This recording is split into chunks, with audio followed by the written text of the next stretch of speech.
Hello everyone, welcome back to 14 June current affairs. स्वागत है आप सबका। तो देखिए, सबसे पहला टॉपिक हमारे पास क्या है, fast food changing people's mind. अब देखिए, फास्ट फूड क्या होता है, एक बहुत अच्छा सा चित्र मैंने आपके सामने यहाँ पे लगा दिया है, इमेज लगा दिया है। इस इमेज में आप देख सकते हैं ऐसा कोई चीज़ नहीं होगा जो हम लोगों को ना पसंद हो, सबको पसंद होता है। देखिए, बर्गर है, टेस्टी फ्रेंच फ्राइज़ हैं, यहाँ आप देखेंगे कुछ पनीर टाइप की कुछ सब्जी है, कॉफ़ी, कोल्ड ड्रिंक्स, ये सारी चीज़ें हैं। तो ये सब हमें बहुत पसंद है। देखते हैं कुछ रीसेंट एक्सपेरिमेंट क्या बोलते हैं। तो एक रीसेंट एक्सपेरिमेंट हुआ, तो उसमें प्रूव किया गया, recent experiment prove that fast food containing fats and sugar releases dopamine. तो देखिए, आप जानते हैं कि 99% जो फास्ट फूड होता है उसमें या तो आपको फैट मिलेगा या तो आपको शुगर मिलेगा। ये दो मेन इंग्रेडिएंट ही हो गए हैं, समझ जाइए, फास्ट फूड के, क्या, फैट और शुगर। और देखिए, ये सब मुझे आपको बताने की ज़रूरत नहीं है कि अगर आप फैट की बात करेंगे तो फैट जो होगा वो कहाँ मिलेगा, ऑयल में मिलेगा। और जो शुगर है, बेसिकली शुगर तो शुगर का ही डेरिवेटिव होता है। जैसे आप आइसक्रीम खा रहे हैं, कोल्ड ड्रिंक पी रहे हैं, ये सारी चीज़ में आपको क्या मिलेगा, शुगर मिल जाएगा। तो ये कहा गया कि ये दोनों जो चीज़ें हैं, जो फैट है और जो शुगर है, वो बेसिकली क्या रिलीज़ करवा रही हैं, डोपामीन रिलीज़ करवा रही हैं। और डोपामीन क्या होता है, बेसिकली हमारा डोपामीन फील गुड हार्मोन होता है। क्या होता है, it is a feel good hormone, एक ऐसा हार्मोन जो बेसिकली क्या करेगा, आपको अच्छा लगवाएगा, जिसकी वजह से क्या होती है कि which increase our craving for that fast food. अच्छा, कभी आप देखते होंगे कि हम कोई फास्ट फूड खाते हैं, वो कोई भी फास्ट फूड हो सकता है, तो एक बार वो फास्ट फूड खाने के बाद हमारा वो फास्ट फूड खाने का दोबारा मन करता है। जैसे मान लीजिए हमने बर्गर खाया, तो मेरा मन करता है कि नहीं, हम दोबारा बर्गर खाएं, बाहर की चाउमीन बार बार खाएं, गोलगप्पा बार बार खाएं। ये जो फास्ट फूड का जो बार बार क्रेविंग होता है, मतलब बार बार आपका मन करता है उसको खाने का, वो किसके कारण होता है, डोपामीन के कारण होता है। और ये जो डोपामीन है, ये बेसिकली आपको क्या करता है, वो चीज़ खाने पे अच्छा फील कराता है। अब क्यों अच्छा फील कराता है, क्योंकि ये कहा गया जो फैट्स और जो शुगर है वो बेसिकली क्या करते हैं, न्यूरल बाइंडिंग का काम करते हैं, मतलब न्यूरॉन को बाइंड करने का काम करते हैं, जिसके कारण से क्या होता है, हमारी इनके लिए क्रेविंग बढ़ती जाती है। लेकिन अगर एक चीज़ हम लोग देखें कि अगर हमारी क्रेविंग है, अगर हमारा बहुत मन कर रहा है कि नहीं, मुझे फास्ट फूड खाना है, मुझे बर्गर खाना है, मुझे कोल्ड ड्रिंक पीना है, मुझे फ्रेंच फ्राइज़ खाना है, लेकिन तब भी आपने अपने दिमाग को कंट्रोल करके रख लिया कि नहीं, मैं नहीं खाऊंगा, तो आप एक स्ट्रॉन्ग ब्रेन वाले माने जाएंगे। मतलब ये कहा जाता है कि आप अपने ब्रेन को कंट्रोल कर रहे हैं। लेकिन ये मोस्टली नहीं देखा जाता है। मोस्टली देखा जाता है कि हम लोग वो चीज़ें खा लेते हैं। आप देखिए, यहाँ एक ह्यूमन है, इसके दिमाग में यही सब चल रहा है, ice cream, cold drink, popcorn, pizza, burger, French fries, ये सारी चीज़ें चल रही है। तो ये बेसिकली अपने दिमाग को नहीं कंट्रोल कर पा रहा है, इसका दिमाग इसे कंट्रोल कर रहा है। जाहिर सी बात है, जो फ्यूचर कंसिक्वेंसेस के लिए डेंजरस है। लेकिन यही हम लोग यहाँ बात करेंगे तो देखिए, ये गुड हेल्थी माइंड है, ये जानता है कि अपने डाइट को कैसे कंट्रोल करना है, क्या क्या चीज़ें खानी है। मतलब अगर क्या इसके ब्रेन में क्रेविंग नहीं होती होगी, बिल्कुल होती होगी, लेकिन इसने क्या किया, अपने ब्रेन को कंट्रोल करके रखा है, ना कि ब्रेन ने इसको कंट्रोल किया है। ठीक है, छोटा सा टॉपिक था, आई होप आप समझ गए होंगे मैं क्या कहना चाहता हूँ। ठीक, आइए अगले टॉपिक पे आते हैं। अगला देखिए टॉपिक क्या है, 21,000 पीपल शिफ्टेड सेफली इन गुजरात बिफोर साइक्लोन बिपरजॉय। बिपरजॉय, इसके बारे में हम लोग बात कर चुके हैं। देखिए, बिपरजॉय क्या है, अगर आपको नहीं पता, तो पहले मैं आपको कुछ चीज़ें यहाँ बता देता हूँ। बिपरजॉय एक साइक्लोन है। अब यहाँ देख सकते हैं, ये रहा अरेबियन सी, अरेबियन सी में ये देखिए, ये आपका ट्रॉपिकल साइक्लोन बिपरजॉय आ रहा है, और ये है आपका गुजरात वाला रीजन है, हमारे महाभारत गुजरात वाला रीजन, जो यहाँ पे जाके क्या करेगा, हिट करने वाला है। कब, कल, यानी 15 जून को ये शाम को क्या करेगा, हिट कर जाएगा 2023 में। अच्छा देखिए, इसके बारे में मैं आपको पहले ही बता देता हूँ कि ये जो बिपरजॉय, ये नाम किसने दिया था, बांग्लादेश ने दिया था, जिसका मतलब होता है डिज़ास्टर बंगाली में। ठीक, ये बिपरजॉय के बारे में कुछ और बातें कर लेते हैं। तो इसका नाम, जैसा मैंने अभी बताया, बांग्लादेश ने दिया। टोटल 13 कंट्रीज़ होती हैं जो बेसिकली नाम देने का काम करती हैं, किसको, साइक्लोन्स को। तो साइक्लोन्स को नाम देने का काम 13 कंट्रियों का है।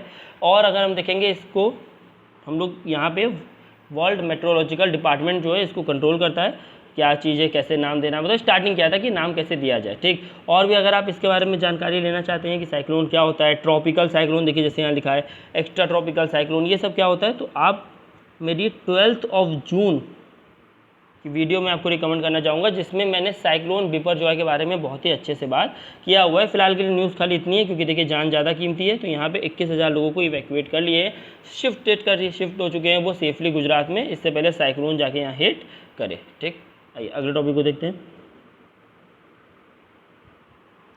UNSC नीड्स टू बी, एक सेकेंड जी, UNSC needs to be more democratic and representative, says Rajnath.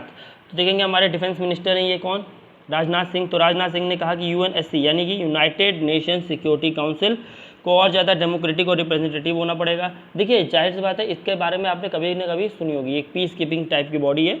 यहाँ पे आप देखेंगे इसके अंदर पहले हम लोग देख लेते हैं इसमें रिफॉर्म्स की ज़रूरत है, इसमें यूनाइटेड नेशन सिक्योरिटी काउंसिल में। यहाँ पे हम देखेंगे इसको 1945 में बनाया गया था।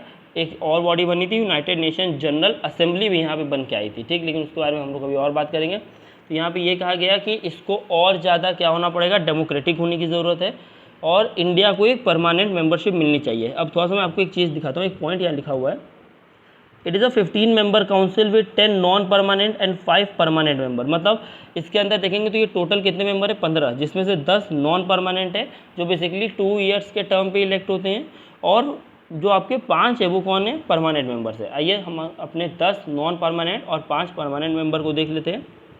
तो यहाँ पर अगर देखेंगे तो यहाँ 5 परमानेंट मेंबर है इतने एरिया में, एक सेकेंड, इतने एरिया में 5 परमानेंट मेंबर है। तो देख लीजिए USA, UK, Russia, France, China, ये सब कौन है, हमारे परमानेंट मेंबर्स हैं। और अगर आप बाकी नॉन परमानेंट मेंबर्स को देखेंगे तो कौन कौन है, Ghana, Kenya, India, UAE, Brazil, Mexico, Ireland, Norway, Albania, और एक रह गया था गबॉन।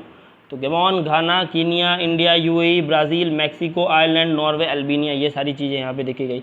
अच्छा देखिए ये क्या है, ये भी अभी टर्म के बाद क्या होंगे, जब इनका 2 साल का टर्म पूरा हो जाएगा तो इनको हटा दिया जाएगा। लेकिन हमारे लिए ज़रूरी क्या है, यहाँ पे फोकस करिए।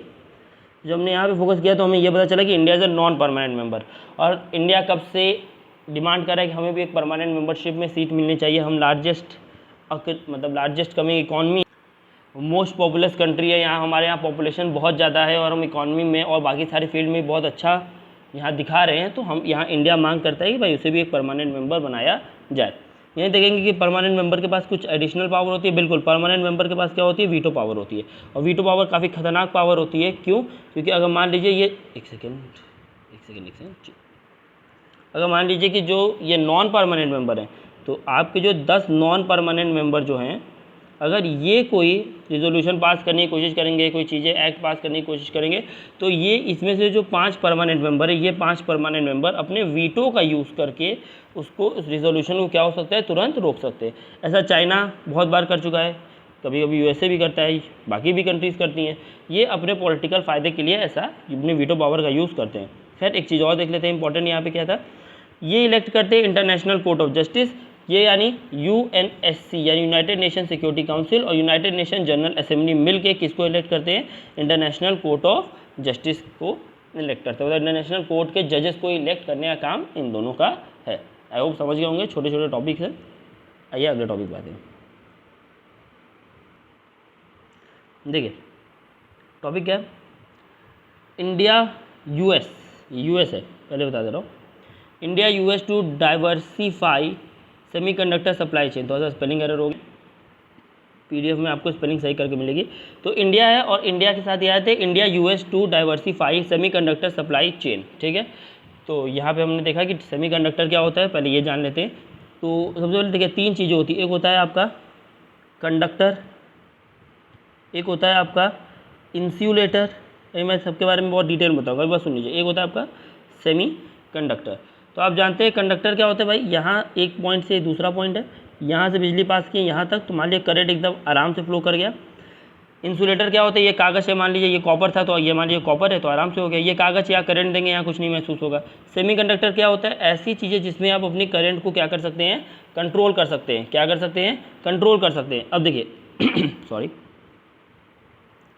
Semiconductors are used everywhere and we need some new energy technology to reduce dependent on semiconductor producing countries।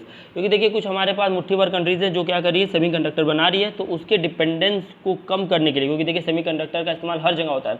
आज आप जिस इस मोबाइल में वीडियो देख रहे हैं वो उसके अंदर भी सेमीकंडक्टर यूज़ हुआ है। आपके लाइफ के छोटी छोटी चीज़ों में, कंप्यूटर, लैपटॉप, आप कोई भी चीज़ ले उसके अंदर, टीवी अगर एलईडी वाला लगा है तो उसके अंदर देखेंगे क्या लगा होता है, आपका सेमी कंडक्टर होता है। अच्छा सर, अगर पुराना वाला टीवी है जो पुराने ज़माने में होता था उसकी बात करें तो वहाँ सेमी कंडक्टर का यूज़ नहीं होता था, वहाँ वैक्यूम ट्यूब का यूज़ होता था, याद रखेंगे। तो यहाँ बिफोर सेमी कंडक्टर में हम वैक्यूम ट्यूब का यूज़ करते थे टीवी में। अब तो आप देखेंगे एलईडी वाली टीवी आ रही है। कुछ सेमी कंडक्टर डिवाइसेस देख लीजिए, register, capacitor, diode, transistor, IC, OMP, AP, ये सारे क्या हैं आपके सेमी कंडक्टर। और आप देखेंगे छोटी छोटी चीज़ों में बल्ब, ये बल्ब हो गया आपका, और मोबाइल, लैपटॉप, मतलब कोई भी बेसिकली इलेक्ट्रॉनिक आइटम जो होते हैं उनके अंदर ये सारी चीज़ें आप देखने को मिलेंगी। मतलब आप समझ सकते हैं कितना इंपॉर्टेंट है ये सेमी कंडक्टर। आइए कुछ और बातें जान लेते हैं। देखिए टॉप सेमीकंडक्टर प्रोड्यूसिंग कंट्रीज़ को देख लीजिए। तो टॉप सेमीकंडक्टर प्रोड्यूसिंग कंट्रीज़ है मेरे पास, सबसे नंबर 1 पे आता है ताइवान 65%, और बाकी आप देखेंगे south Korea 15%, United states 7%, China 6%, other कितना है आपका 7%। तो यहाँ पे इस तरह से हमने देखा कि यही कुछ मुट्ठी भर कंट्रीज़ है, 1 2 3 4 5, तो 5 यहाँ अदर्स में कुछ आ गए। तो अदर 7% का है। ताइवान यहाँ सबसे ज़्यादा सेमीकंडक्टर का प्रोडक्शन करता है। तो सेमीकंडक्टर के लिए हम ताइवान पे बहुत ही ज़्यादा, हम क्या मतलब सारे के सारे कंट्रीज़ बेसिकली ताइवान के ऊपर बहुत ही ज़्यादा क्या है, डिपेंडेंट है। आई होप आप चीज़ों को समझ गए होंगे, और अगर नहीं समझे तो मैं आपको एक बार और क्विक आइडिया दे देता हूँ, कुछ चीज़ें और बता देता हूँ आपको। ये चीज़ एक याद रखिएगा कि एक सेकेंड, हाँ, तो मानिए जो सेमीकंडक्टर होते हैं, तो मान लीजिए इसके अंदर जो करंट होता है वो यूनिडायरेक्शनल होता है। तो मान लीजिए ये कोई एक तार है या कुछ भी है, मान लीजिए ये हमारी एक सेमीकंडक्टर है। तो ये सेमीकंडक्टर जो ब्लैक वाला सेमीकंडक्टर है, इसमें से करंट सिर्फ एक ही डायरेक्शन में फ्लो हो सकता है, सिर्फ एक डायरेक्शन में फ्लो हो सकता है, याद रखिएगा। और आप इस करंट को क्या कर सकते हैं, कंट्रोल कर सकते हैं। बस ये छोटी छोटी चीज़ें हैं यहाँ पे आपको जो याद करने के लिए ज़रूरी है, ठीक। तो यही कहा गया है कि भैया हम डाइवर्सिफाई करेंगे सेमीकंडक्टर को, जिससे क्या होगा, हमें चीज़ें थोड़ी आसान हो जाएंगी। हम डिपेंडेंसी जो है ताइवान और बाकी कंट्रीज़ के ऊपर रखें, उसको थोड़ा कम कर देंगे, ठीक। आज के लिए इतना ही, थैंक यू। मिलते हैं आपसे नेक्स्ट वीडियो में। चैनल को लाइक कीजिए, सब्सक्राइब कीजिए, टेलीग्राम ग्रुप को ज्वाइन करिए। आप डायरेक्ट लिंक से भी ज्वाइन कर सकते हैं, और आप चाहे तो टेलीग्राम ग्रुप पे सर्च कीजिए नागवंशी ट्यूटोरियल ऑफिशियल, मेरे इसी यूट्यूब वाला लोगो वहाँ आपको दिख जाएगा। आप ज्वाइन करिए, उसमें आपको PDF और काफ़ी सारी चीज़ें मिल जाएंगी। मिलते हैं आपसे नेक्स्ट वीडियो के लिए, तब तक के लिए बाय बाय, जय हिंद।